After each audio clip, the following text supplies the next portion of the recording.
Good evening. Here we will present the material about designing the needs analysis. The course of ELT curriculum development. Group 4 by Group 4 there are Theodorus Leonardo Sambelas, Emilia Selpia, and then Lailatul Ahda, and the last Maria Ulfa. Okay, we will continue to introductions. The designing and needs analysis explain that it is a systematic process used to identify gaps between the current state and desired states of performance, skill, knowledge, or organizational outcomes. Jadi, the designing and needs analysis itu menjelaskan bahwa ini merupakan proses yang sistematis. Itu digunakan untuk mengidentifikasi apa permasalahan ataupun kesenjangan yang terjadi di masa sekarang ataupun pada kenyataan yang terjadi itu pada kinerja yang terjadi, baik itu skill, pengetahuan, dan juga permasalahan organisasi. Jadi pada awal mulanya itu dikenal pada bagian tentara AS Amerika Serikat ya. Itu tuh mereka dulu menganut atau mengasumsikan sistem yang menggunakan pelatihan, dan mereka akan mengevaluasi setiap pelatihan tersebut agar bisa menjadi lebih efisien seperti itu, agar tidak waktu terbuang sia-sia. Maka daripada itu mereka menggunakan sistem ini yang sekarang dianut oleh beberapa organisasi dan sekarang dikenal dengan istilah the designing and needs analysis.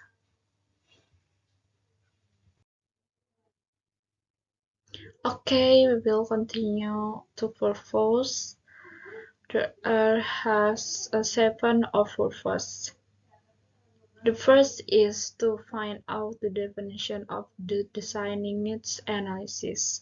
Second is to understand the key component of needs analysis. Third, to find out types of needs analysis. Fourth, to understand the steps in designing a needs analysis.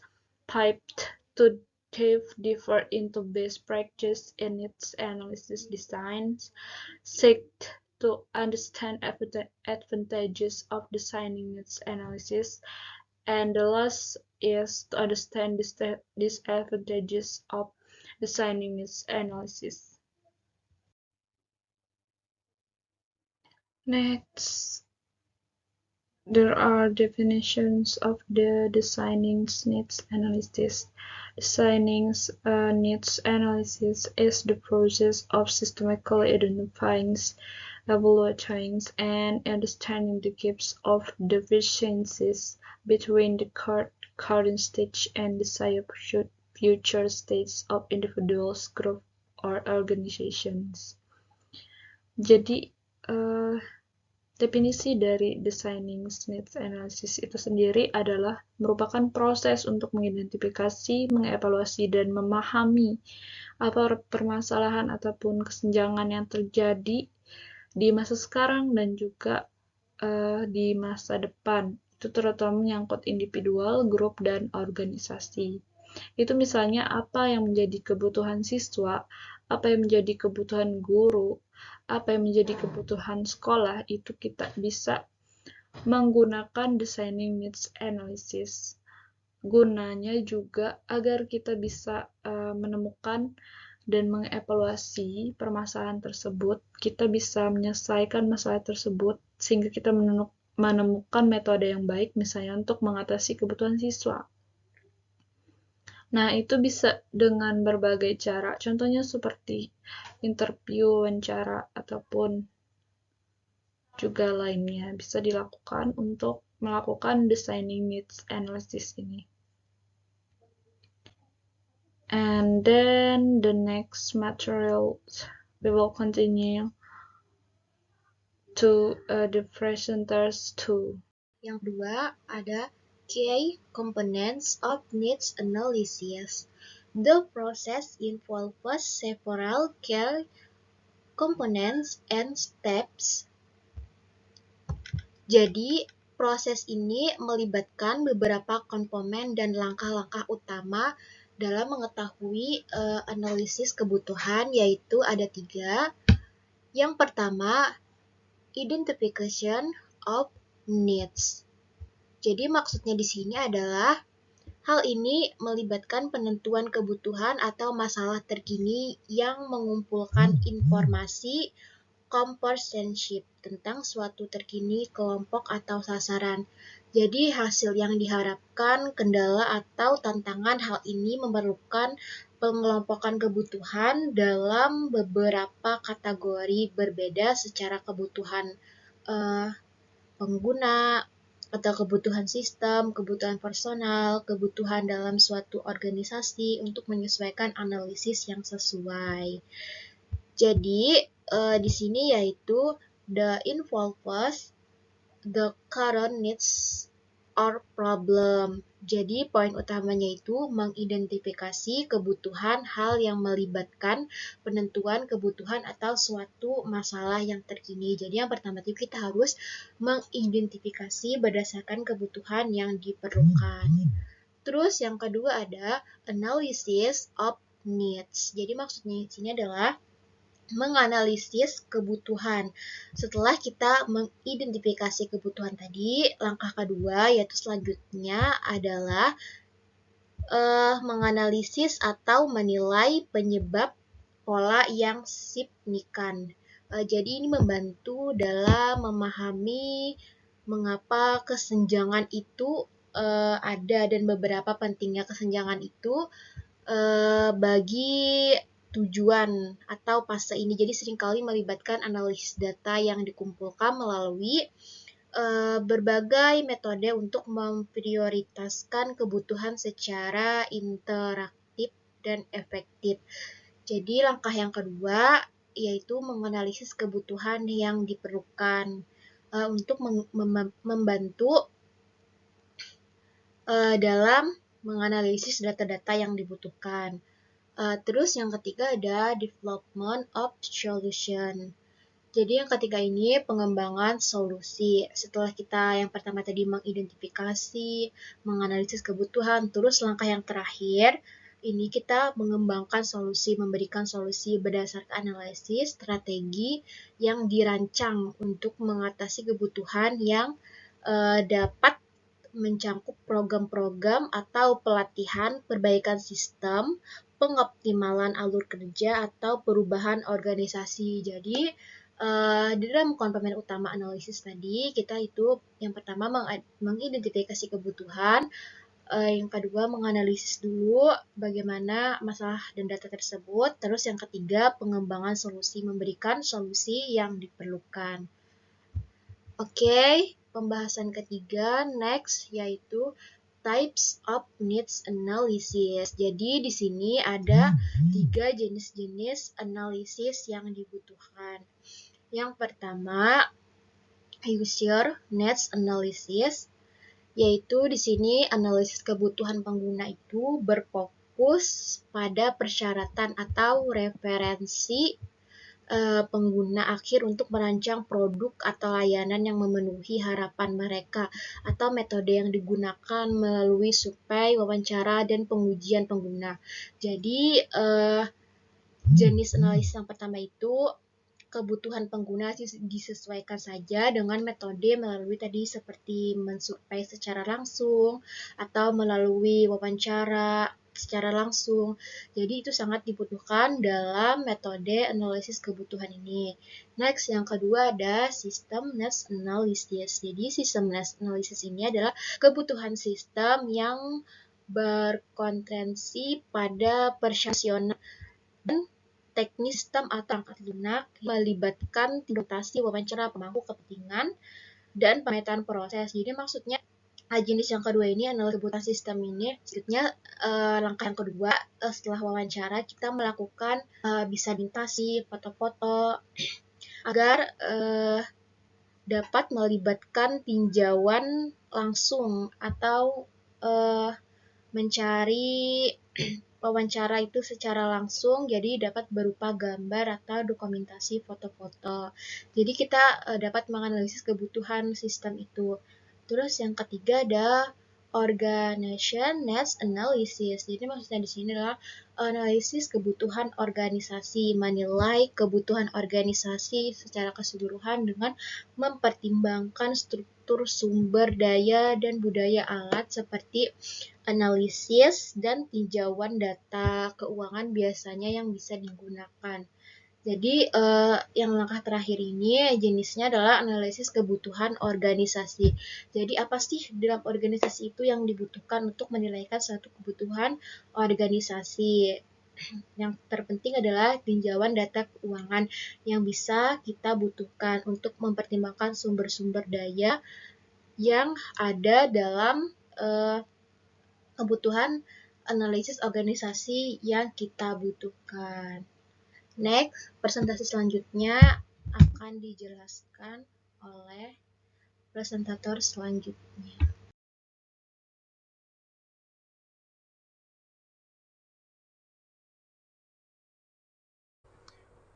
Next, we move to step in designing a needs analysis. For the first, there is understanding long and short-term goals. What is that? It's mean clearly define the organization's strategy, direction, and priorities to align the needs analysis with business objectives. This ensures the analysis is relevant and focus on supporting these goals. Okay. The second is identify the site's performance result. It means determine what successful outcomes look like by assessment current knowledge, skills, and competencies. This step helps to identify performance gaps and specific areas for development. Okay, the third is gather data. What is that?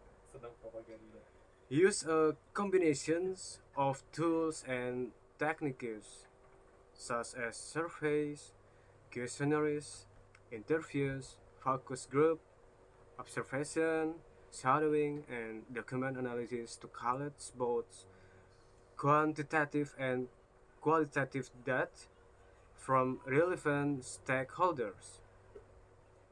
And then number 4 is analyze data and priorities needs.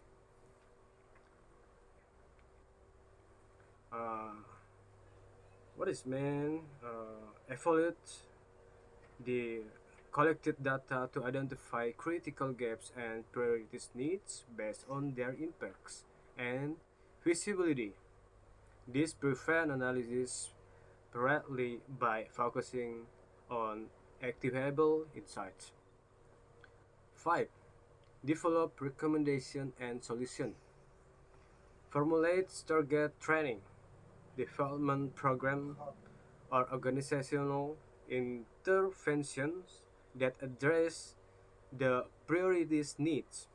These steps ensure resources are used efficiently and effectively. 6. Communicate finding. It means document and share the key finding and recommendation with stakeholders to ensure alignment and support for the proposed solution. This facilitates smoother implementation and collaboration. Okay, next we move to the best practice in the needs analysis design. For the first, listen and record. What is meant? Carefully listen to stakeholder and learner during interview, and record session for accuracy and later review. Second is avoid analysis paralysis. Gather okay, uh, gather sessions information to guide decision without getting stuck in over-analysis. Three is leverage exciting resources. This means use the refined existing content or training material instead of starting from starts. Number four is never skip needs analysis. Skipping this pass can lead to ineffective solution and higher cost in the long run. Number five, use structured tools. Its main employ templates and systematic approach to maintain clarity and efficiency through the process.